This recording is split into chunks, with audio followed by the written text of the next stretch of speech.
What can we learn from Rome, and how is that relevant to somebody in today's day and age? History doesn't repeat, but it does rhyme. When people look at Rome, they don't realize that it wasn't always this land of emperors. It was a kingdom, and then Romans come to hate the idea of kingship, and that's where the idea of the republic comes from. So if you want to look at how the republic ended and how the empire ended, there's really things you can glean from both to the time period we're living through now, and is what's called the Roman Civil War. It starts as a political battle first, and then they get into this spiral of assassinations and violence. So if you want to look at some of those things, we do have a lot of those components happening right now, not just in the modern United States, but in the West.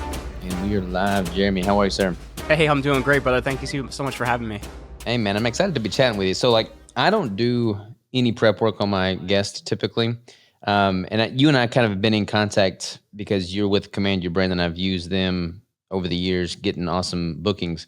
But you've got all kinds of interests, man. I mean, you've got the Roman Empire stuff, which I know we're going to dive into, but you've also, I was reading your little bio, and it's like you've got chickens. We're about to get chickens this weekend. You've been a powerlifter, so I want to talk about that. Talk about PR and podcasting in general. But where do you want to start, man? Like, what's got you excited right now? Gosh, man. So for me, it's been the Roman Empire stuff, just because it's what I went to school for, and it wasn't really of interest to anybody until that whole meme around men thinking about the Roman Empire popped up. And it's been really, honestly, kind of fun to get a chance to do in the public sphere what I've always done privately. You know, it's been a really fun and interesting time. What was the catalyst for that meme? Because I remember that was 2 years ago or something like that? I think it was a good 2 or 3 years ago at this point. So I'm actually surprised it's still kind of had legs, but it's still going, which is quite interesting. I think it started with, and I think it was more of a Twitter meme, and it became a TikTok thing later on. But it was the idea of wives and girlfriends asking men, you know, what are you thinking about right now? Like, what are you doing? Oh, the Roman Empire, of course. And then that meme kind of evolved into people saying that different things in their life were like the Roman Empire. You know, I'm so into this that it's my Roman Empire. So it's been interesting. And then it kind of got picked up in the political sphere a bit, where, you know, Time Magazine started running articles comparing modern political figures to the Roman Empire. So for me, it was just, I ended up jumping into it in February of last year. I had a conversation on a really, really cool podcast where the guest picked one of my talking points out being about Rome, which is something I never talk about in podcasts. Like, well, that's really interesting to me. I'm like, okay, great. So we ended up talking about the Roman Revolution, which is at the end of the Republic era before it becomes an empire. And I thought I kind of had something there, and started approaching other media, and people really wanted to talk about it. Well, let's definitely dive deep on history, man. So I love history. I've always had a passion for Native American history specifically. But then I got really big into Stoicism, I don't know, man, probably about a decade ago now. So I've read all of Marcus Aurelius' stuff and just other Stoic thinkers. And that's obviously got a tie with the Roman Empire. So what was your interest in that stemming from to begin with? Like, you went to school for that formally. Like, was that something that you've just always been fascinated by as a kid?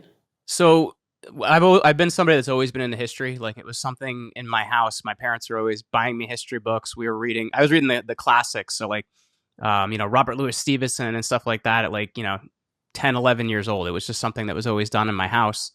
And in undergrad, I had the coolest professor, which, funny enough, I'm actually still friends with, and we're actually working on a book on the Roman Empire, which should be out a little bit down the road. But I had this coolest professor that was kind of like Neil Patrick Harris, honestly. He looked like him, sounded like him, was hilarious, and he was teaching a lot of Greek civ classes. And I got really into Alexander the Great. I was very interested, so I took his courses on Alexander, the Hellenistic Age, Greek civilization, and I'm somebody that, I read a lot of articles, right? Or I go down a lot of rabbit holes. And I read this really weird and obscure article about Augustus after the Battle of Actium in 31 BC, when he defeats Mark Antony and will declare himself to be the first emperor, though not by that name. He uses a different name. He goes to Egypt, and he actually prays in front of the sarcophagus of Alexander the Great. I'm like, that's really weird. Why did that guy do that? And I spent 2 years researching the PR and propaganda tools that Augustus was using to solidify this new position he created and basically change people's hearts and minds from something they had believed for hundreds of years to really deify an emperor. So that for me was kind of the jumping off point, and a lot of what I ended up actually doing my graduate studies in was how did Augustus do this? Why did he do this? And what were the things he was actually doing? It's interesting, man, when you talk about history in general, because like we live in a day and age with social media, internet, basically 2000s on, where everybody's like, if it's more than 5 years old, it's no longer relevant. And there's just like this quick fix mentality with everything in society these days. Yeah, And it's funny because there is nothing new. Like everything, like history repeats itself, as they say. And like you go back to all these timeless events in history, and there's so much that you can glean from it that are 100% applicable today. So like there's just insurmountable amounts of knowledge that we can take from the past and then apply it to today. So let's dive into Rome specifically, man. Like how yeah. is, especially with our current climate in society in America, but in the world right now, it's pretty. I don't know. There's kind of like a political upheaval, so to speak. Sure.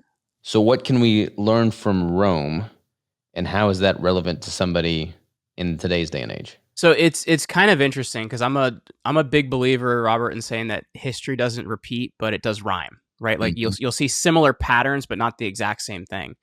And I think there's one important thing to add about what you mentioned about people having this 5 minute attention span. And if you look at education in the 17th, 18th, and 19th centuries, the classics, or what Roman history falls under, it's things like Latin and et cetera, were things that would have been a core part of education, right? You look at the founding fathers, they would have known a tremendous amount about the Greek world, the Roman world, Mesopotamian world, a lot of those things. They would have been trained in classical languages like Latin and Greek. The thing that changed for us, honestly, is the Industrial Revolution. Because if you look at what the Industrial Revolution did to education, and the First World War is a big part of this as well, is it changed what was being looked for in society, right? We're looking for military men because we have this massive need for new standing armies, which we had with the First and Second World War. And then the Industrial Revolution, we have a need for factory workers that don't do a heck of a lot of thinking. So what ends up happening is our education system becomes patterned more off of what was done in the Austro-Hungarian Empire. And what was done in the Austro-Hungarian Empire was, we need to know what you can do to do your job, and we need to know that's about it. So a lot of these classics, for the most part, were dropped. And what we've seen across the country, honestly, classics departments where ancient history and things like that would fall are disappearing, right? I went to Seton Hall University here in New Jersey, and we had an undergrad classics department, but the graduate level classics department no longer existed. So what I ended up doing was marching into the Dean of History's office and saying, I have this really great idea. I have this really particular thing I want to study about Emperor Augustus, but there's no place I can really do it in your history department. I said, so how about you let me bring all the classics professors into your history department and kind of do my own major. But that's one of the few ways you can do it now, since classics departments are disappearing across this country because there should be a need for them, but the way our current society is set up, there's not a need for them. But I guess getting to kind of what I look at in Rome, the reason I say it rhymes, it doesn't exactly repeat, is you have to look at Rome as really three eras in time. It's founded in 753 BC as a kingdom first. There's 7 traditional kings. The first of those is actually the least likely one to exist. His name is Romulus, and historian Mary Beard often says, did he give his name to the city, or did the city give its name to him, right? Because he's kind of this Mr. Rome character. These things that Romans don't know who to attribute historically to, they attribute them all to Romulus, right? So he becomes this very mythical character. And after the kingdom period, you have the Republic period, which goes from 509 to 31 BC. And then the empire, which is what everybody seems to talk about, which goes from 31 BC to 476 in the West. In the East, which we later call the Byzantine Empire, it's going to go till 1453.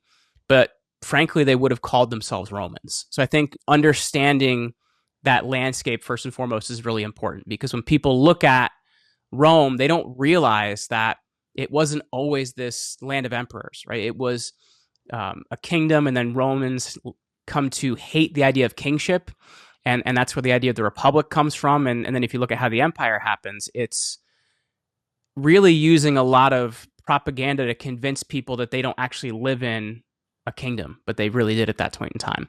So if you want to look at how the republic ended and how the empire ended, there's really things you can glean from both to the time period we're living through now. And that's why I say it doesn't repeat, but it does rhyme. And if you want to look at the Republic period, one of the major things that happens in the last 150 years, from 133 BC to 31 BC, is what's called the Roman Civil War. And it's not a civil war where we would think of it. You know, in America, we had North fighting South, we had brother fighting brother. It wasn't really quite like that. It was more of a class thing, meaning you had a lot of the men with money and armies fighting each other. And that's really what it looks like. It starts as a political battle first, and then they get into this spiral of assassinations and violence.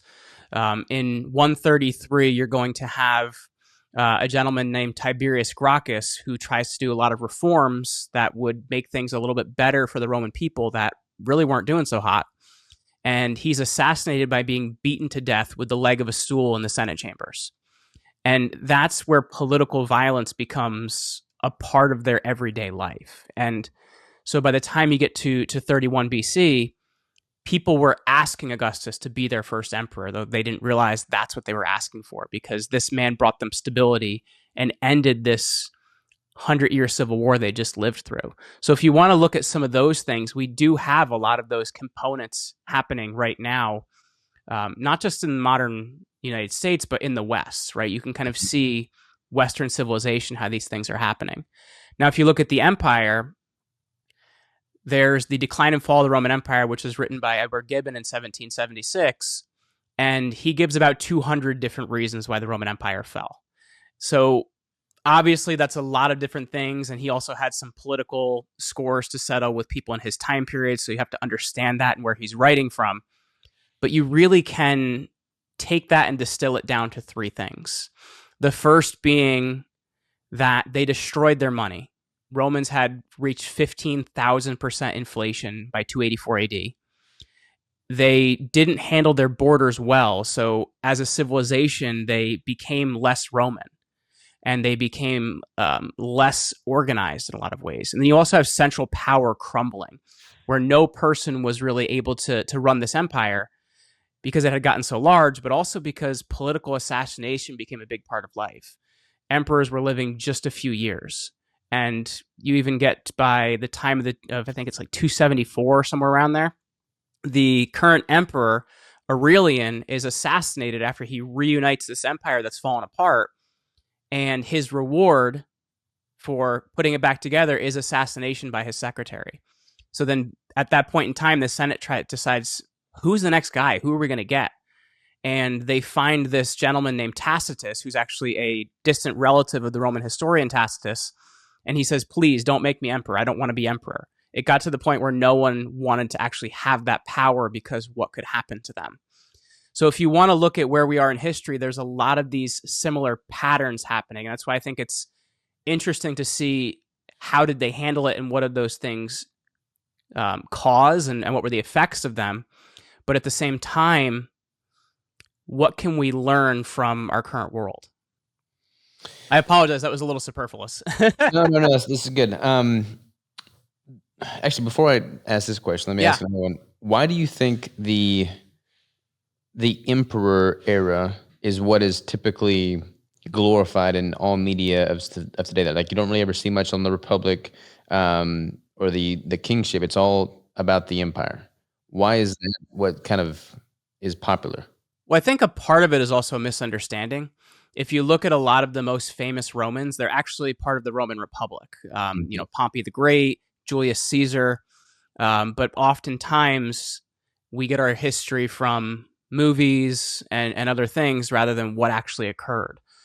Julius Caesar was not the first emperor of Rome. In fact, his adopted son, Gaius Octavius, who will later be called Augustus, he's the first emperor, right?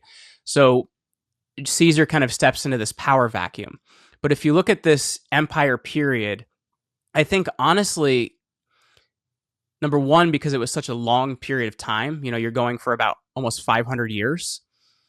But you also have to look at a lot of the literature that exists, right? You have early church literature would be covering things related to the Roman Empire because it mattered to early Christians, right? So it's very well documented from that pattern. I think as well, if you look at the late empire shifts from being a pagan empire to being a very well documented Christian empire, right? So I think documentation is a very, very large part of it. But then also as well, it was one of the largest size landmass empires, not the largest, but one of the largest. It's going to reach its furthest extent in 117 AD under Trajan.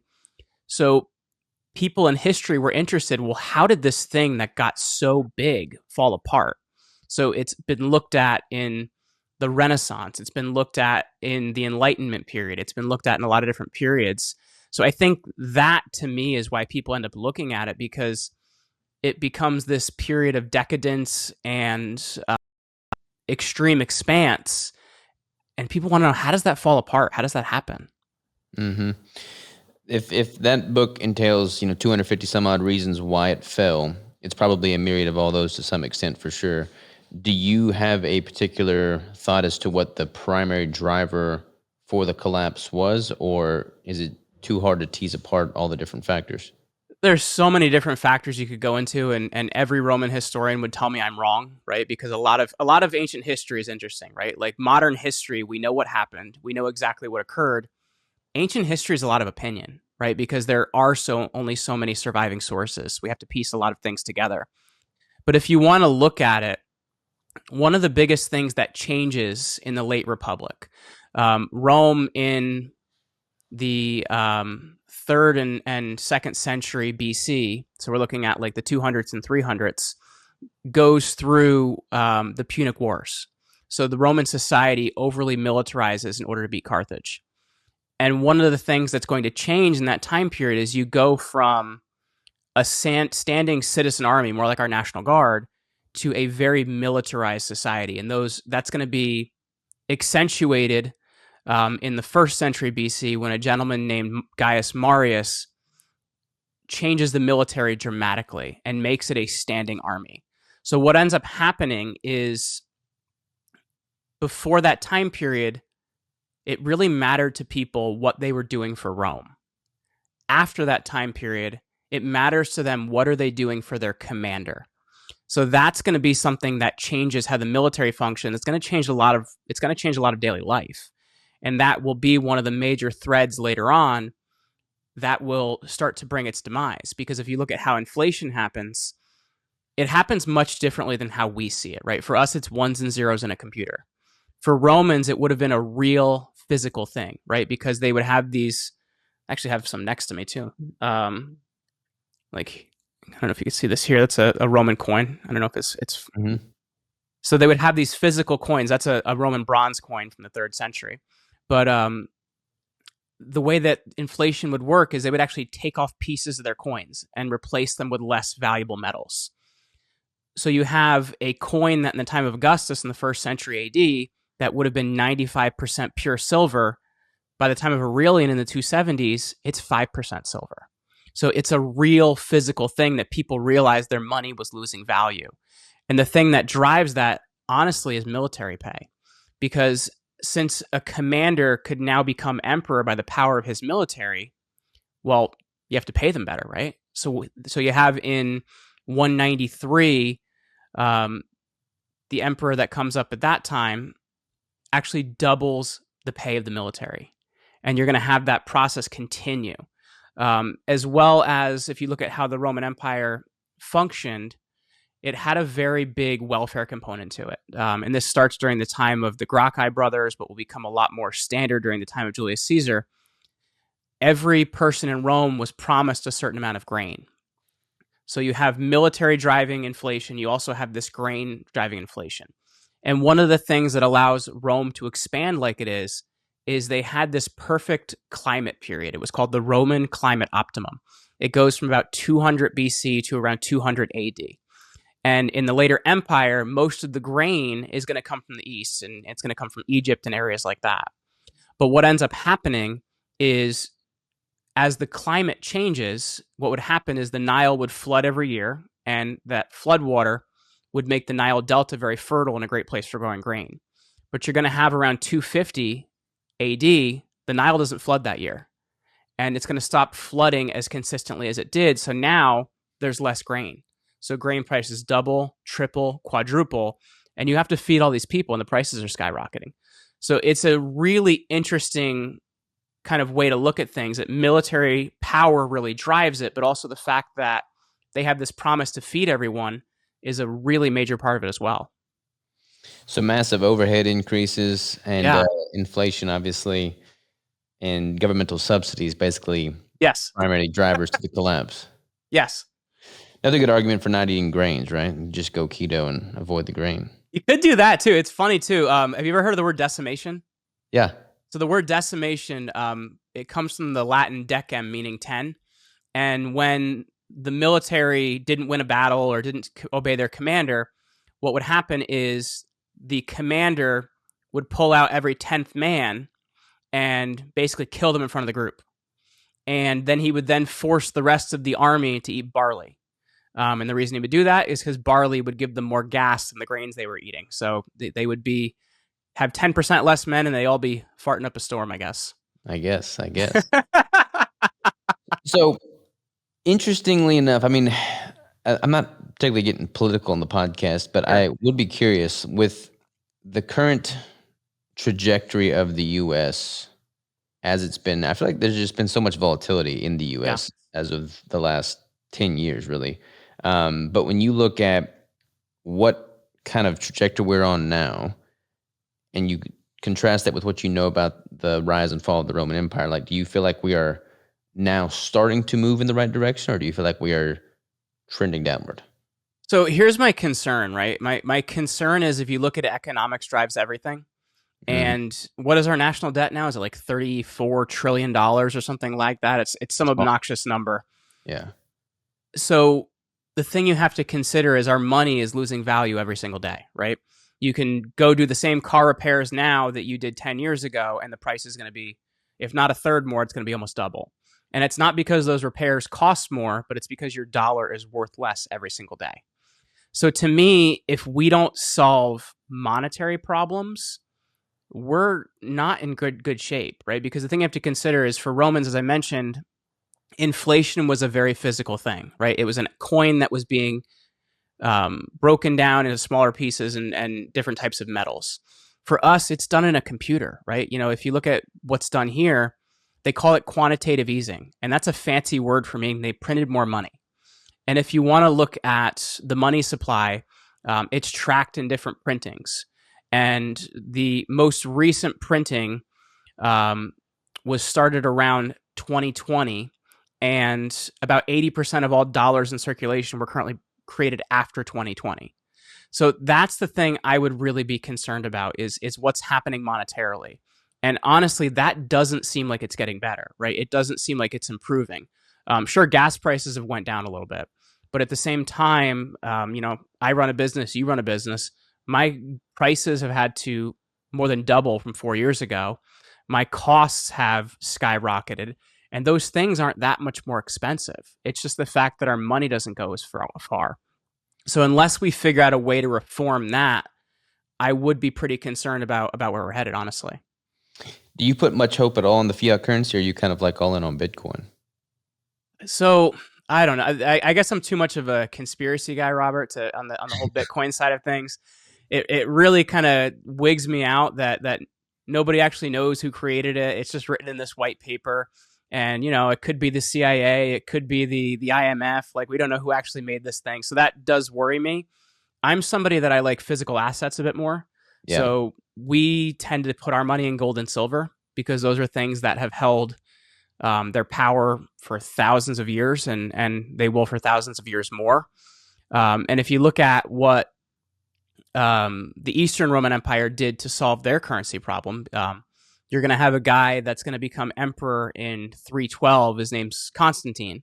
And he often becomes famous for being the first Christian to become emperor. Well, he becomes Christian after he becomes emperor, but being the first Christian emperor. It's not going to be a Christian empire until 380 under Emperor Theodosius. But the thing that Constantine does, which he doesn't get a lot of historical credit for, is he moves Rome slowly to a gold standard. In 314, in a city called Trier in Germany, he's going to mint a few hundred gold coins. And since the empire is also changing religiously, they were taking possession of a lot of gold in pagan temples, and that gold was being melted down and made into new coins. So every year until he dies in 336, he's going to create gold coins. So by the time he dies, the Eastern Empire or the Byzantine Empire is on a gold standard. That is going to go for almost 700 years without inflation, and it's going to hit pretty hard after the Great Schism in 1054. But it made a very solid currency, right? So I think there are definitely some ways we could do something about it, but at the same time, we're very far over our skis. What year was it that we pretty much threw out the gold standard that we were tracking on Fort Knox? So I think it was at 1970 under Nixon. I think was when that happened. You had in the 1930s. FDR was actually repossessing a lot of the gold, and they were trying to make it so people couldn't actually hold gold. But I believe the gold standard change was under Nixon, I think in 1970. It's pretty much been downhill since then, right? Yeah. But if you look at the price of gold now, it's over $3,000 an ounce. Yeah. It makes me want to be a prospector again, man. Just get my tin pan and head out into the mountains somewhere. Yeah, it might give you some more stability, and I think that is the real thing you have to worry about, though, is if currency is based on nothing, like our fiat dollar is.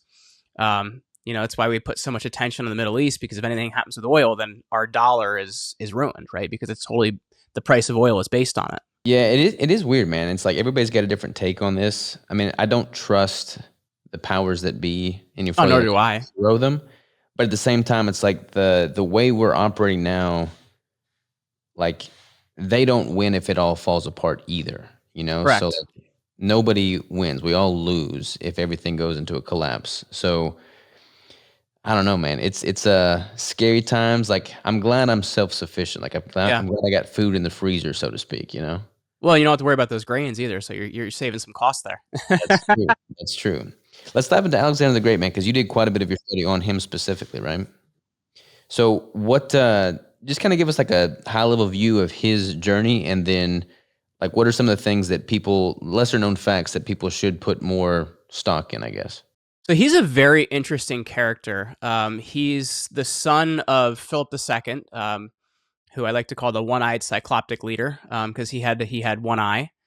And what Philip II actually does is he's Macedonian. He's not Greek, right? So Greeks would have looked at him like a Greek Neanderthal. But he had a much stronger military power. And what he manages to do is through conquests and also through alliances, he manages to take over all of Greece. But he also manages to die pretty quickly in 336 or somewhere around there, I think, 336 BC. And his son Alexander steps into this power vacuum. And Alexander had been somebody that served under his father his entire life, but he steps into this power vacuum at about 20 years old. He wins his first battle for his father 2 years before that in 338, a battle called Chaeronea. And he was quite successful at his military campaign. So he really was the right person to step into Philip II's shoes. He would have been Alexander III, by the way, but we call him Alexander the Great. And what he ends up doing is his father had this plan before he passed, that he wanted to conquer the East. It was a big part of what he wanted to do. And this historically, the Greeks and the Persians don't get along, and much later the Greeks and the Romans, or the Persians and the Romans won't get along so well either. So his idea is that he wants to conquer Persia, because Persia has this history of continually invading Greece and causing a lot of problems. So to actually conquer the East would have been a really big deal for him.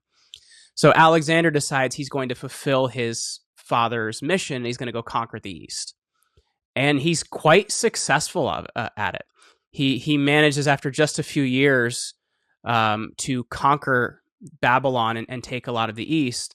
And then he's going to spend the rest of his life going across many parts of Asia. And he'll finally die, I believe, towards the end of India, towards the end of his life. But one of the really interesting things about him is he's somebody that's very influenced by mythology. The poet Homer was somebody that he was very, very interested in. So it's been said before, I believe in, was it Cleisthenes that talked about this? But it's written that he used to sleep with a copy of the Iliad under his pillow. And he wanted to be this great hero, Achilles. He was somebody that was very inspired by that. And if you look at his life, he tries to do certain things in his life like Achilles. And he's also very influenced by the religious world that he lives in. His mother, Olympias, had managed to tie their family tree to the Greek god Heracles, which is where the Roman name Hercules comes from. So he had this idea, I'm basically from this divine line, and I'm trying to be this mythical character, right? So he's quite interesting. And then if you want to add to that, he's actually schooled by Plato. So he's this philosopher king that has a bit of a mythical bend to him and how he operates his life. And after a period of time, he kind of starts to drink the Kool-Aid a little bit, if that makes sense. And he starts to believe, well, I have this divine lineage, I have these divine connections. And after he conquers Egypt, there's this real turning point for him. Because in Egypt, the pharaoh was seen as someone divine, right? So by conquering Egypt, he becomes the pharaoh. And he enters this oracle at a city called Ammon, and it was called Zeus Ammon. And he's greeted as, "Greetings, son of God." Well, I don't know about you, but that has a nice ring to it to me. So Alexander starts to see himself as this son of God. And there's this scene later in his life, a few years before he passes, where he gets in an argument with his father's top commander, a guy named Clytus the Black. And he says, you're not the son of Zeus, you're the son of Philip. I knew your father. I worked with your father. And he'll actually kill Clytus in front of all of his men at a drinking party. So this is kind of where he has this turn in his life where he goes from being this philosopher king driven by the idea of mythology to somebody that is very much egomaniacal, right? So he starts to do a lot of things for his own grandizement and et cetera. And around that time, his number 2 commander is going to die. And this is somebody that he's very good friends with. And there's often questions if he had a romantic relationship with this individual. And that's one of the things that kind of kept him tied to reality. After that, he really does spiral a bit. So that's really what the life of Alexander looks like, is he's this man that conquers the entire world, but then he doesn't really stay grounded in reality. He really starts to drink his own Kool-Aid.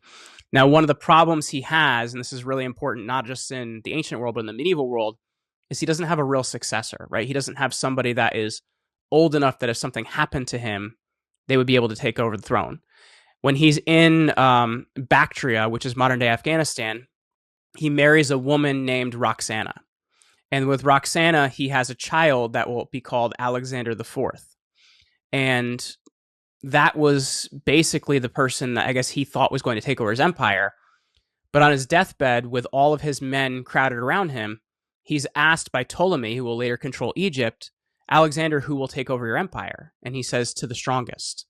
So his generals will then fight over who gets to control his empire. And his son and his wife and anybody else that gets in the way is assassinated. And this period is often in history called the Hellenistic period. It goes from about 323 when Alexander dies to 31 BC. And you're going to have a lot of these smaller kingdoms pop up. That's where Egypt becomes the Ptolemaic dynasty. And that's where Cleopatra of historical lore comes from. So Cleopatra would have been Greek, not Egyptian, as I think a lot of people would like to believe. But that's the world he comes into, is he has no real succession plan. And when he dies, his generals just fight over who's in control.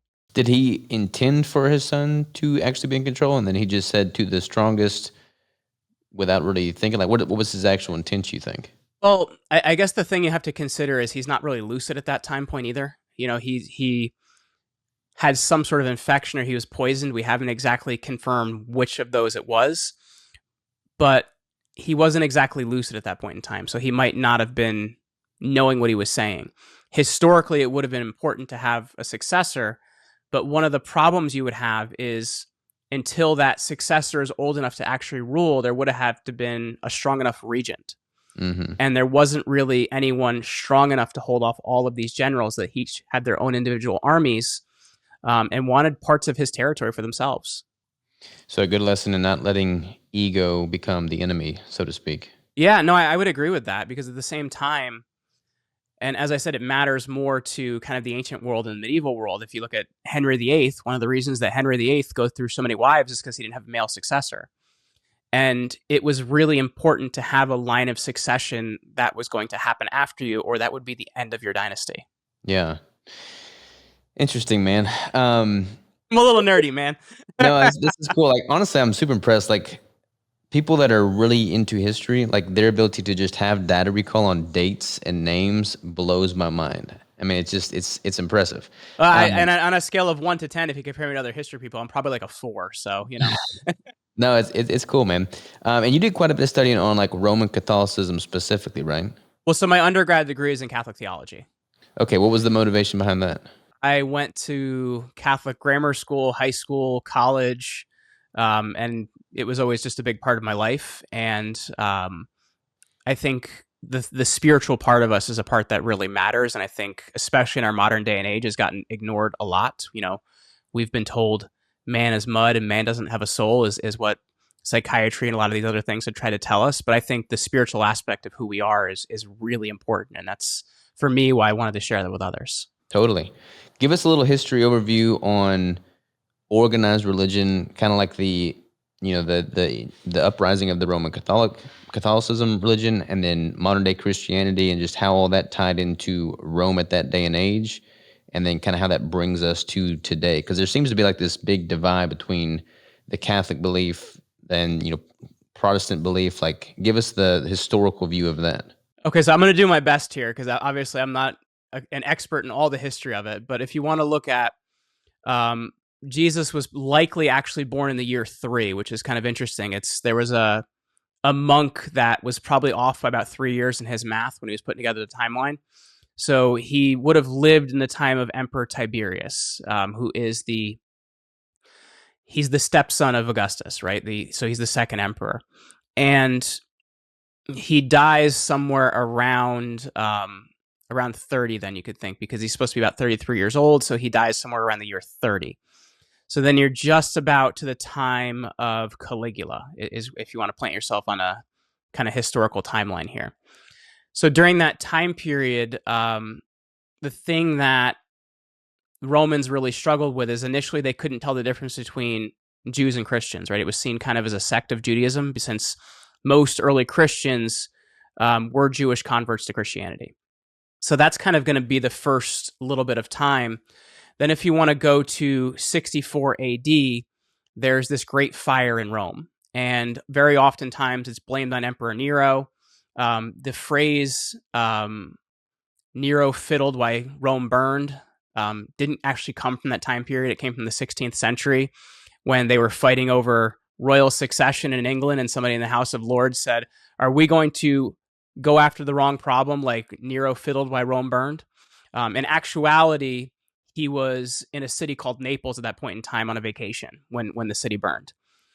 There's thoughts of, did he cause it? Didn't he cause it? Because one of the big things he's going to do is, in the place where the fire happened, build himself a giant palace, which is called the Domus Aureus, or the Golden House.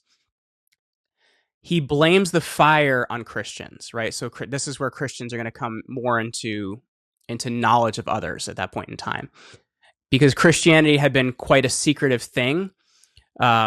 Because Romans looked at the spiritual and the political as two things, right? Because the worship of their emperor and their gods was a political thing for them. So they would have seen not being willing to worship their gods as political activism, which for early Christians, it was more like, I just don't believe what you believe, right? It wasn't really a political thing for them. They would have been pretty happy to live in a Roman Empire, which was a pretty stable place to live. But there's going to be mass executions of Christians that happen after this fire in 64 AD. So it's kind of the first major persecution of Christians during this time period. So then if you want to go through Roman history, there's other persecutions that happen. around, I think it's 249.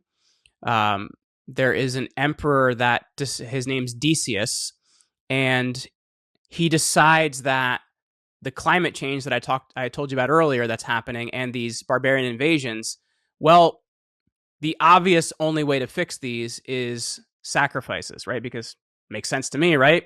If you want the climate to change and if you want the army to get better, it obviously means you need to sacrifice to the gods. So he makes this law requiring all citizens of and people living in Rome to sacrifice to the emperor because he thinks that's going to fix things. And this leads to another major persecution of Christians.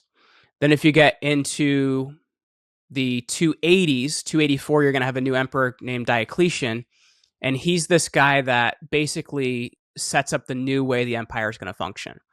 And that's where the really divide between East and West starts to happen, is when Diocletian, he creates this new system. And actually, a lot of the words he creates and how this system is managed are actually words that are currently used by the Catholic Church. So the word diocese actually comes from the name Diocletian, and these were these smaller management units he created with his empire. And the people responsible for each one of these dioceses were called vicars. And that's going to be something later on that becomes a word which leads us to bishops, etc. He's also going to create a couple different posts, which later become dukes and counts. So these are all kind of, this medieval world is created during this time of Diocletian. There's also another major incursion against Christians during this time. It's by people in Central Europe, it's often called the time of the martyrs.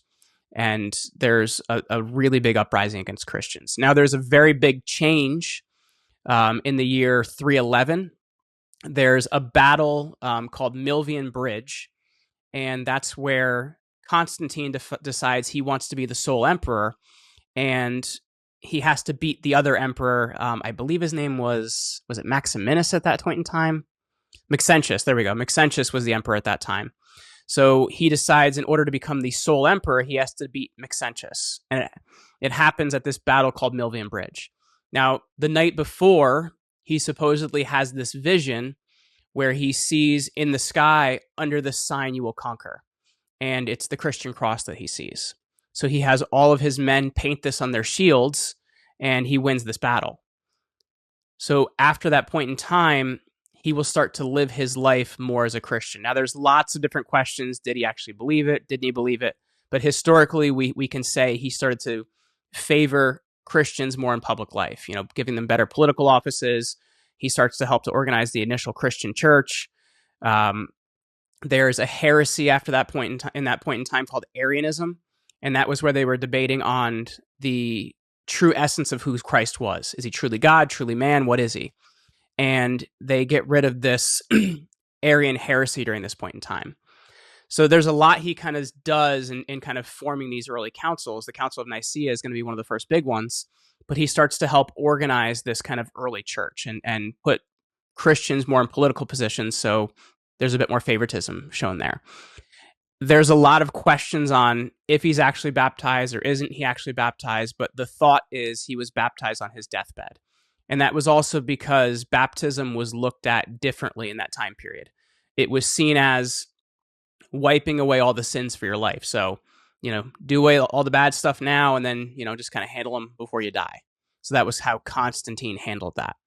Now, it's not going to become the official state religion of Rome until 380. So about 60 years later, under Emperor Theodosius I, also known as Theodosius the Great. So that's when Rome is going to start to really become a Christian empire.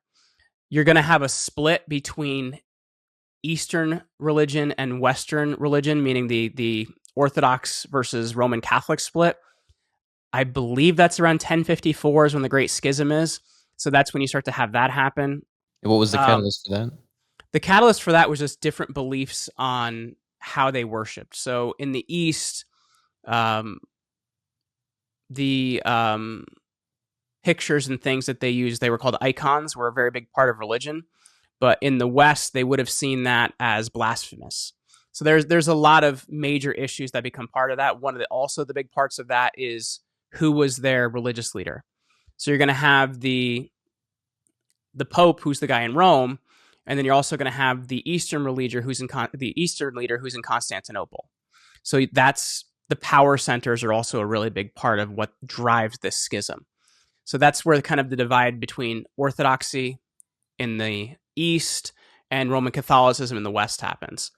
If you want to look at when does Protestantism come, this is kind of where my knowledge gets to be a little bit less, but it's going to be after the time of Martin Luther.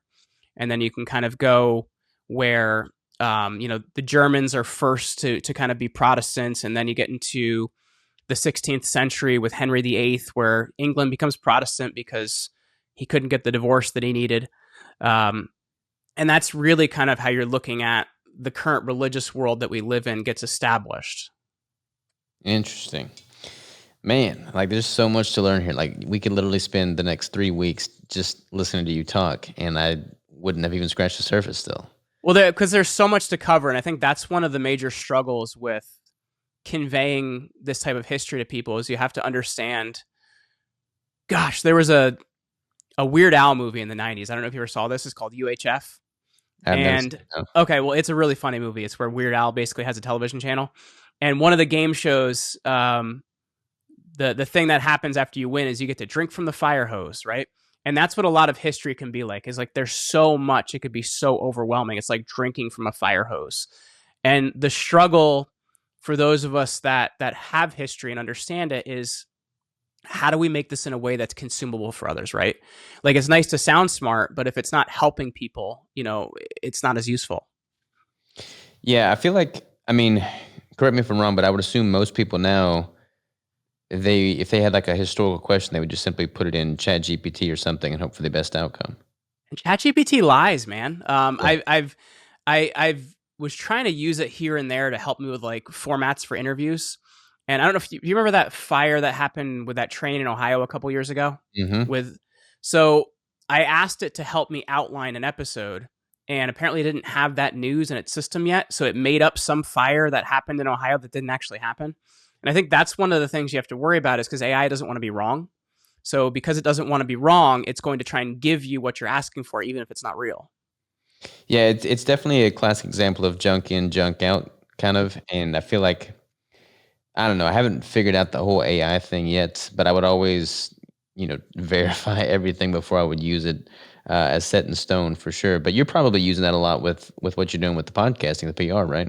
Well, absolutely, because one of the things that you have to look at is AI is how can it make us more efficient, right? Right. And I think there is a lot of ways it can make you more efficient. It's great in video editing, in some ways. In other ways, it's not. I was using one of those tools that's supposed to like help with eye contact for monologues after the fact, and it kind of made me look like I was possessed by something. So some of the tools are good, some of them aren't so good, but it's really good in video editing. It's good for helping you outline things if you're able to fact check them. And I've used it in some ways for script writing, et cetera, but you also have to give them the right information so that you actually get what you're looking for. But we've used them for a lot of historical scripts on my channels. So you're the owner of Command Your Brand, which is a podcast booking agency, but you've also got your own podcast, which is primarily historical podcast, right? It's changed a lot over the years, because I guess part of the thing as a podcaster is you also have to keep yourself interested in what you're doing, right? Like, because if you get bored, you're just not going to want to do it anymore. Right. And I've been doing this since 2014. And when I first started, I was interviewing a lot of best-selling authors and athletes, et cetera. And I kind of got to the point where I wasn't really that interested in that anymore.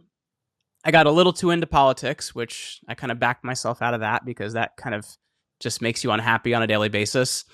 And I really came back to when I looked at my own basic purpose, it was adding culture and beauty to the world, right? And that's what I see history as doing. So we cover a lot of little known historical things, some that are a little bit conspiratorial because I think we do have to explore them as well. So like we did an episode recently on the Rosetta Stone and what does it mean and how is it used in history and how did the French and English compete for who was going to translate it and what did that power mean to them? So I think there's a lot that can be learned from looking at things that are little understood and little known. And they're also conversation points, right? They're things we can talk about to kind of expand our worldview. I've looked a lot into the life of Napoleon recently. I also find one of the most interesting characters in history to be this medieval general named Cesare Borgia. He's the illegitimate son of Pope Alexander VI, and his father, Alexander, is going to name him a cardinal, but he didn't want to be a cardinal. He wanted to be known as what's called a condottiere, which is kind of like a military commander for hire. So he manages to no longer become a cardinal and conquer and unite most of Italy. And that's going to be something that the Italians can't do until the 19th century under a guy named Garibaldi. So there's a lot of historical things that I think we can learn a lot from, of what these people did wrong, what these people did right. What do we know about them modernly? I think there's so much to learn. When you're doing research on any historical figure, like what does your workflow typically consist of? Like if you've got a figure that you want to do a deep dive on, where do you look first? Because I mean, with like anything written, I mean, there's just, so much of it is opinionated. Like there's so much confliction there. So like, where do you typically go for your sources? So the first thing I do, honestly, is I have an Audible membership, and I also subscribe to the Great Courses. So I tend to go into a time period and kind of obsess over the time period, right? So like I obsessed over the Great Courses. I'm gonna check this out. The Great Courses is like a like similar to like a college level like college course program, and you can get different talks and lectures from like well-known historians where they'll take you through an entire syllabus of information on something. It's so like Audible? What's that? It's through Audible? Well, it's a separate service, but you can also get it through Audible. So there's a lot of great courses I've gotten through Audible. So I tend to dive into a time period, right? So like for a while, I was really obsessed with the Renaissance. So I was reading every book and taking every course I could on the Renaissance. You know, I reread The Prince, which funny enough is actually in the... Yeah, it's funny enough, like sitting right here in my drawer next to me. So I read an entire course on Machiavelli's world, so I could understand his worldview and the things he was thinking. I read 5 books about Cesare Borgia and Pope Alexander VI. So I'm somebody that tends to go get a lot of information so that I can have a good command over it. And then I'm going to start from that. I'll use AI to then collate a lot of what I've been learning in a lot of these different resources to kind of make it into something that's understandable and flows well. And then from there, I'll take it into, there's a free teleprompter out there you can use, and then I'll basically have that running on the screen back there so I can go through the scripts I'm writing. Nice. What's your opinion of Dan Carlin's format on his podcast? It is hard to follow. Like not hard to follow from the perspective of get into, but like I don't think anybody can really do what Dan Carlin does, because it's extreme, right? Like he's able to in 6 hours go through something incredibly well done historically. I'm a big fan of Dan's work. I had him on a couple years ago. We did an episode about how would the world respond to a global pandemic, and then a month later we had one. So Dan and I are kind of avoiding having major conversations about things that could change the world. But I love what Dan does. I'm a big fan of his work. The amount of commitment and work it takes, I don't know how he's able to do it, honestly. I would imagine his prep work prior to hitting the record button is just like a year to record one podcast. Well, and I just can't imagine the notes, and I imagine he's writing these scripts and everything. And it's because his episodes are hours, right? They're 3, 4, 5, 6 hours, and it's just obviously he's not doing that in one sitting. He's probably doing it in 20 to 30 minute sittings and then kind of stitching it together. But it's a lot of work. It is. Do you have a specific series on his channel that you like the most? The one I liked the most was about the fall of the Roman Republic he did, which was really good. It was like a 5-part series. He has one about the life of Alexander, which is really interesting. He also has one about the Persian kings, which is really good too. So there's, it's just really interesting stuff. I haven't listened to all. I listened to his one on the Mongols. Well, some of them you can't get. You have to go to his website and buy the back catalog, because I think after about 2 years, he takes them off his feed, and then he just asks that you come pay for them. Gotcha. I didn't listen to your episode with him predicting or talking about the pandemic. I'll have to go back and listen to that. Well, he wrote a book at that period of time because he was kind of looking at people in the 20th century, and he thinks as a people we're just getting weaker and kind of less able to handle extreme circumstances. And he said if you look at that, what generally happens then is something bad happens, and you look at World War II. Well, why are they the greatest generation? Well, because look what they had to live through and look what they had to do. And we haven't had a lot of really trying times to really push people to that level. And if you look at Absolutely. what happened after the pandemic, well, it was one of those trying times that pushed a lot of people to be better. Did how we responded to that surprise you, or did it seem like you kind of figured that would be how it played out? So it's hard because you have to look at it through the lens of the social controls we have in, right? It's the thing that I didn't expect is how controlled information would become, right? So I think that what you can't really predict what that's going to cause, but then you had Twitter, which later became X, start to be a little bit more free speech. Well, it's still not totally free speech. So you had some good like that come out of it. But I think the thing that's hard is if you even look at the last real pandemic that we experienced was the Spanish flu in I think was it 1914 or 1917? I think it was 1917. But if you look at the Spanish flu, we're only dealing with what we know, right? And we didn't know a whole lot. If you even look at when syphilis hit Europe in the 15th century, they called it the French disease because they thought the French had brought it from the New World. They didn't realize it had already been there. So I think the problem is we only know as much as we know. Yeah, I feel like it's and too it's weird with the current day and age that we're living in and information being so free flowing. You have like this expectation of how you can leverage that, but to have that throttled back and it not be free flowing, like yeah, this is a weird time, man. It's Well, because I think it's important to be able to. One of my favorite books is called Brother Iron, Sister Steel by Dave Draper, the Blonde Bomber. mhm, And it comes from the concept of iron sharpens iron, right? If you look at good ideas should force us to have better ideas.